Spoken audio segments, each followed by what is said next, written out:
Chapter 1, Session 0. So, your group has made their characters, and you're excited to play the game. You are playing a grizzled sailor on a quest to get revenge on a traitor from his crew who had left him for dead on a desert island.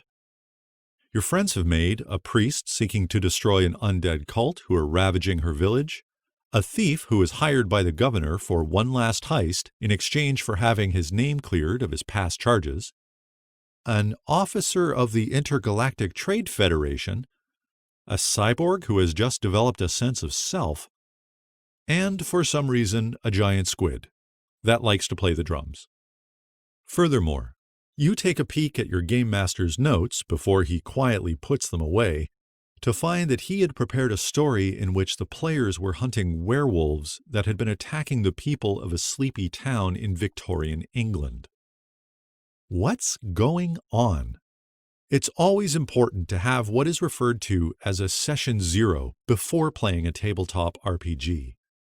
This is where the group establishes what to expect from the game, and the game master can begin figuring out how to guide the players on a story that everyone will enjoy.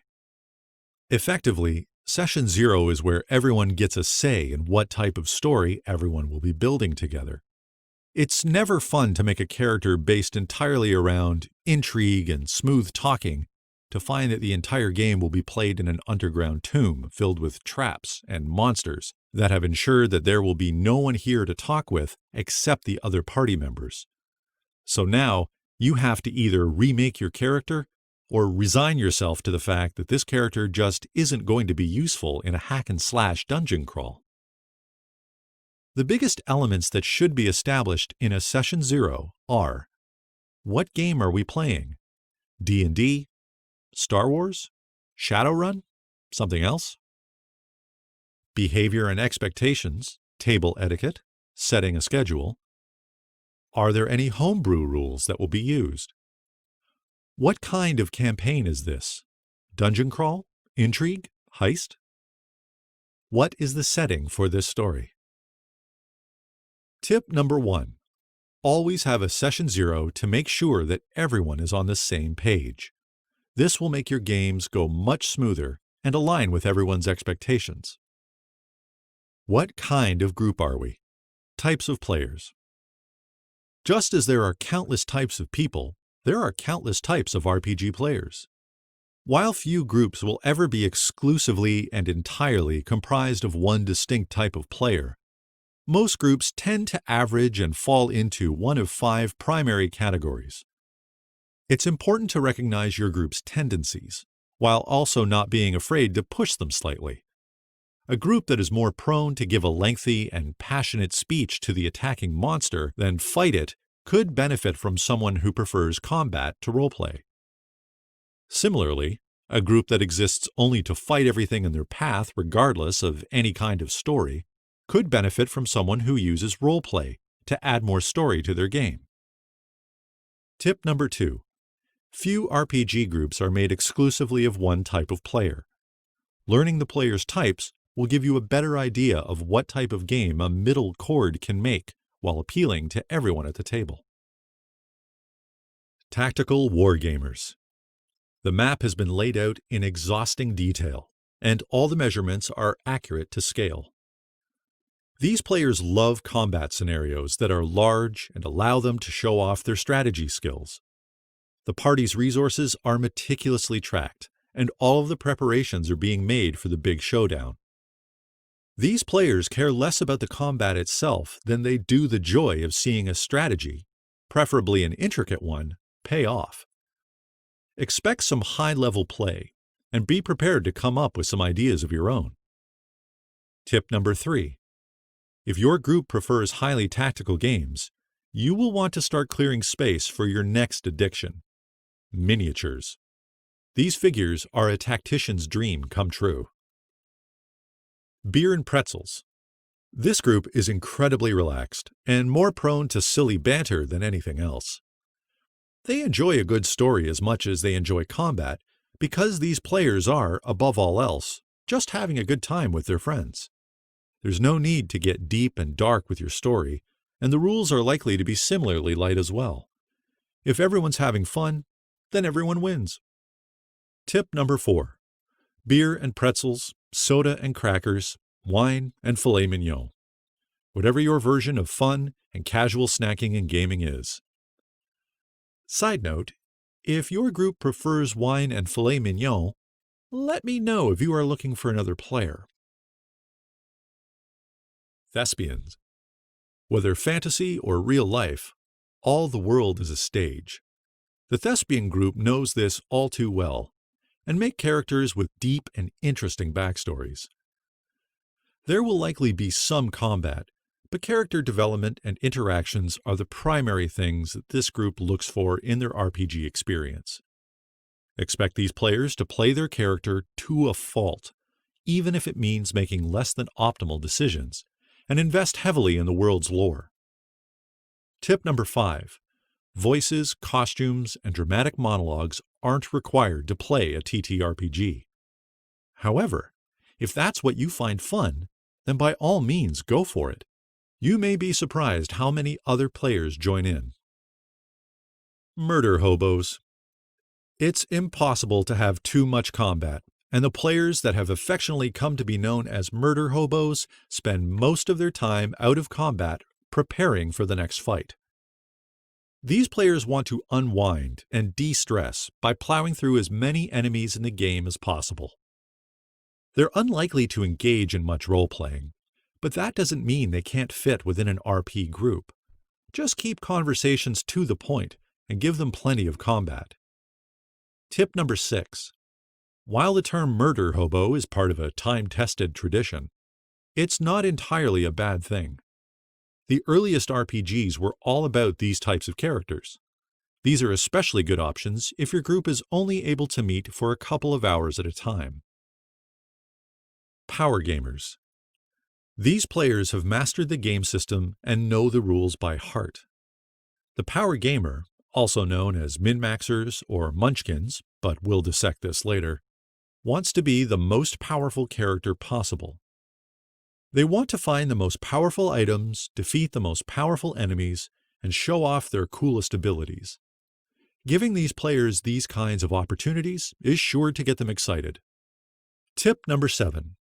If you are struggling to make your character concept translate onto your character sheet, the power gamer will almost certainly be happy to help you.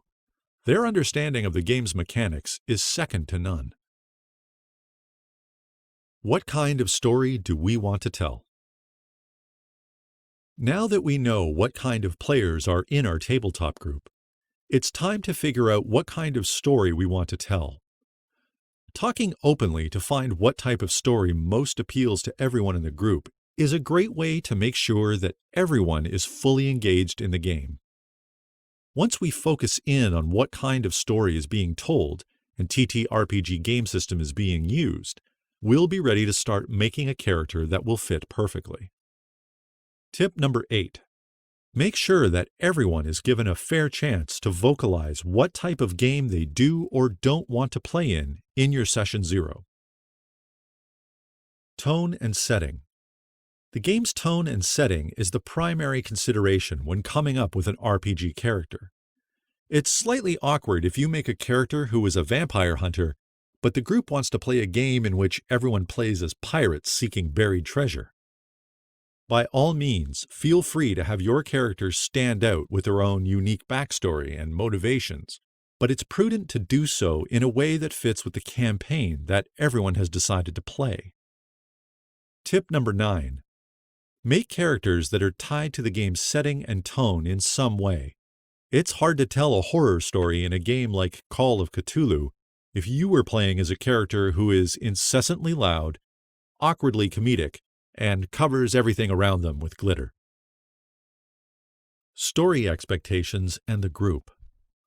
What kind of expectations do you and the group have for the story? If you would like to play a character who is working as a private investigator, that is, looking into the activity of a dangerous cult in connection with her sister's disappearance, you should tell your game master that you would really like for your character to have the chance to rescue her sister. Now the game master is able to start thinking of ways to further tie your character into the world and the story that is being planned. Not only does this inform what type of encounters the party will face, but it opens up plot devices that can be used to further the story and bring player characters together. Tip number 10. Work with your game master so that they can prepare moments where your character can really shine. High versus low fantasy. While there are seemingly never-ending debates on what exactly is meant by high fantasy and low fantasy, it is a point of consideration when deciding what kind of world your game will be taking place in. Generally speaking, in high fantasy, the world is very different from our own to a point that it can almost not be compared. In low fantasy, the world is a somewhat more magical and fantastic version of our own world. Once again, the group should be open about their expectations for the story. Some players want as much fantasy as possible in their game with powerful magic, ancient dragons, and the return of a fearsome dark lord that they must rise to stop. Other players, however, prefer a game that is much more steeped in realism, though still contains some fantasy elements. The hook. So we know what kind of expectations the group has for this new story, and we have a sense of how much reality will be present in the story's setting. Now we can start coming up with plot hooks to get everyone on the same page to start the adventure. Brainstorm some hooks that are interesting but open enough that everyone can tie their upcoming characters into the story. Tip number 11. When your group goes for a story hook that your game master is preparing, be sure to tie your character to that hook so that you can get the game moving quickly. Homebrew versus modules. For any tabletop RPG system, the freedom of choice is one of the most important elements in the game's design. Most game systems give enough rules and framework that a group can use to craft their own story. However, most systems also have volumes of modules that are just waiting to be played. There isn't a right choice between homebrew and modules. In fact, there's not necessarily a choice at all. Many campaigns have been created using a module with a healthy amount of homebrew mixing and matching thrown in. If a particular module seems interesting, you should certainly propose it to the group to gauge their interest. Your game master will have been actively taking notes on what everyone is hoping to get from this story, and will likely appreciate another source of inspiration while they craft the story. Tip number 12. Homebrew options help your game become something truly unique to your group. If you have an idea for a cool item, spell, or ability, don't be afraid to ask your game master for their opinion on it. Tip number 13. If your group is running a module, fight the urge to read ahead. Most modules are very well written with lots of fun twists and turns. You are doing yourself and your character a disservice by ruining the surprise. What kind of tabletop RPGs are there? With the explosion in popularity of tabletop RPGs, there truly is a system for everyone. From simple to complex rule systems to any genre imaginable, there is a game for your group. Now that you know what kind of story your group wants to tell, it's time to pick a game system. Tip number 14. It's nearly impossible to make a full list of every TTRPG available. The genre has become so popular that new games are constantly being released. You are certain to find a system and setting that works best for your group. Fantasy. Dungeons, wizards, daring knights, elves, goblins, and more. If your group is itching for a story reminiscent of Game of Thrones or Lord of the Rings, there are many fantasy RPGs to choose from. From the undisputed granddaddy of all role-playing games, Dungeons & Dragons, to other titles such as Pathfinder, which boasts incredible customization options and complex rule systems that will surely appeal to power gamers, or Legend of the Five Rings, for a departure from traditionally medieval European-inspired fantasy in favor of Asian mythology. The well of fantasy tabletop role-playing games runs deep. A group comprised primarily of thespians and beer and pretzels players may also find systems like Dungeon World appealing for its light rules, storytelling focus, and play to find out what happens methodology. Tip number 15. The quintessential TTRPG genre is fantasy. You'll find a simply staggering amount of options in the genre. Sci-fi. Would spaceships, lasers, and aliens better fit your group's story? The sci-fi genre is also full of game systems that will bring your story to life.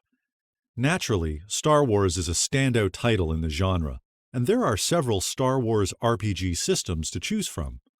While I'm partial to the Star Wars RPG released by West End Games in 1987, the 2000 release from Wizards of the Coast is also a very well-made system that players of D&D and Pathfinder would have no problem acclimating to. Warhammer 40K, Star Trek Adventure, Stars Without Number, and Coriolis are just a handful of other sci-fi RPG titles worth checking out. Horror. Horror is perhaps the most difficult genre to effectively run in a tabletop game. You need serious buy-in from all the players and a strong rule system that really creates a sense of fear and dread that makes the stories work. If you can get that, though, your group will never stop talking about your campaign. Vampire the Masquerade is a great option that appeals to those groups that would like to be vampires and has many interesting mechanics to inform characters' decisions. Call of Cthulhu is perhaps one of the best-known horror tabletop RPGs, with a sanity system that can quickly cause a story to escalate in the most terrifying of fashions. If your group is looking for more of a Van Helsing experience, it's worth checking out Beneath a Cursed Moon by Carius. Tip number 16. If you are playing a horror game, it can be useful to pay attention to the ambiance of the room that your group is playing in. Turning off the lights, lighting candles, and including props can be a great way to set a tense vibe that will allow you to get the desired effect. Cyberpunk. On one hand, the cyberpunk genre could be filed as a subsection of the sci-fi genre. However, the cyberpunk TTRPGs that are available are so unique that they truly deserve their own category.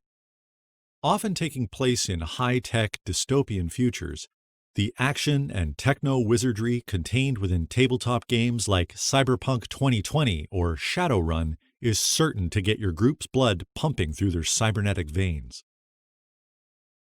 And more. When it comes to tabletop RPGs, there are limitless options. There has never been a better time to be a tabletop gamer. Do you want a system that is complex or something simple? Mature themes or something that the whole family can enjoy? One of my favorite TTRPGs is a one-page game called Honey Heist by Grant Howitt. You play as bears in hats. Between the incredible amount of options available across a myriad of themes and genres and your own imagination, you are sure to find something that will have you and your group excited for each game session. Tip number 17. Some systems, such as Savage Worlds, are meant to be customizable and can feature a wide range of settings within a single system. Western? Pirates? Vampires? Fantasy? It's all there. Player expectations. Feel free to imagine me standing on my soapbox for this bit. It just can't be understated how important it is that there are clear expectations within a role-playing group. The magic of tabletop games lies in the social element. And, just like any other social situation, there needs to be certain rules and expectations in order for everyone to have fun. Tip number 18. Keep it fun and social. Setting table rules and expectations is a great way to make sure that everyone is on the same page. Real-life commitment. As much as I wish that the world did truly revolve around my weekly game group, that's sadly not the case. With that being the case, everyone in your group has to make a commitment, or else the group will fall apart. I can't count the number of games I've been in that have just fizzled out because they were always missing one or more players for whatever reasons. The best groups are those that have set a schedule that works for everyone and honors it. Perhaps everyone compares their weekly schedules and sees that Saturday evenings from 6 p.m. till 10 p.m. work. They decide that they want to meet weekly or some other frequency and make that commitment to each other. Personally, my group is very active via email, and we always call attention to upcoming events that would affect our game's schedule to see if we can all play on a different day. Communication is vital. Trust me, there is nothing worse than fighting an undead horde only to learn that your cleric, with their mace that destroys every undead in a 200-mile radius, suddenly can't make the game because they have to study for their final exams in the morning. Okay, I'm being silly, but honestly, how many characters' last words were something along the lines of, "I knew we should have rescheduled," or "I wish so-and-so was here"? Tip number 19. Time management is crucial. If you make a commitment to be present at your game, be there. Player etiquette. As I said previously, tabletop games are, first and foremost, a social experience. As with any social setting, it's important to be mindful of everyone present. It's no fun to go play a game with your friends for 4 hours only to be interrupted or talked over every time you try to speak, or to have no real say in what your character does or wants. In every group, there are going to be those who are louder and those who are quieter. If you're a louder player who loves to create situations and push the story forward, use that quality to include others at the table who may be more on the quiet side. Simple questions like, "What do you think we should do, Valfan?" are a great way to make sure that everyone feels included. If you yourself tend to be a quieter character or player, look for openings where you can speak up and shine. This could be a moment where the party is planning a strategy, and you possibly see a hole in it that could cause it to backfire. Or perhaps you tend to be quieter but are quick with a joke or sarcastic quip. It's almost always hilarious when the quiet one at the table pops in with a particularly quick and spicy remark. But, most of all, remember this cardinal rule. The point is to have fun. If everyone at the table is having a good time, then you're doing it right. As mentioned in the beginning of Chapter 1, what kind of group you are determines where the most fun is going to be had. This is your collective story, and maintaining respect and etiquette is key to forming a TTRPG group that will provide fun and adventure for months, years, or decades to come. Tip number 20. Everyone is there to have fun. Be sure to include everyone in your game and be respectful of others at the table. The responsibility of fun. Of course, for anything to be fun, there is always a certain level of responsibility that has to be understood. Outside of the general rules of etiquette at the table, there are a few key points of responsibility that simply must be mentioned. First and foremost, be on time. Just as it is vital that your group sets a schedule, everyone should view it as their responsibility to be on time. Of course, life happens and players will occasionally be late. However, these situations should be the exception and not the rule. Secondly, keep the game moving. It can be easy to look over your character's features or abilities and find yourself in a dire state of analysis paralysis. When it gets to be your turn, at least have some idea of what you would like to do. The occasional hesitation happens, but nobody wants to be the group's proverbial stop sign. Similarly, don't argue with your GM's ruling at the table. It's one thing to ask for clarification on something, but arguing your perspective whilst thumping your copy of the player's handbook is best saved for after the game session. It's awkward, childish, and can completely kill the mood at the table. Just don't do it. Lastly, pay attention. It can be so easy to get distracted in the age of smartphones, but this isn't the time or the place to share memes or check emails. While you're being distracted, your character, and you, are bound to miss critical details. When the time comes to act on those details, The rest of your group may stare at you in confusion if your character appears to have completely forgotten what they're even doing there in the first place. Tip number 21. Be responsible adults. It's no fun if the game comes to a screeching halt because of someone's behavior. Homework. Players, especially those new to a TTRPG system, will need to make it a point to do some slight homework.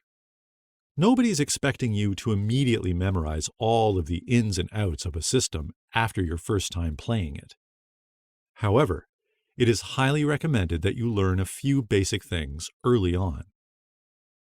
You should make it a point to quickly learn the primary mechanics of both the game and your character. Learn which dice are which so that you can quickly make rolls with the appropriate dice. Learn your character's abilities and how they work. At least make it a point to memorize the ones you know that you'll be using most often. Last, but not least, make sure that you have a solid understanding of the game's turn mechanics. You'll want to understand what type of actions are available to you in addition to knowing the general flow of things. Tip number 22. Learn your character. Your game master will help you interact with the world, but you should do the due diligence to learn how your character works mechanically.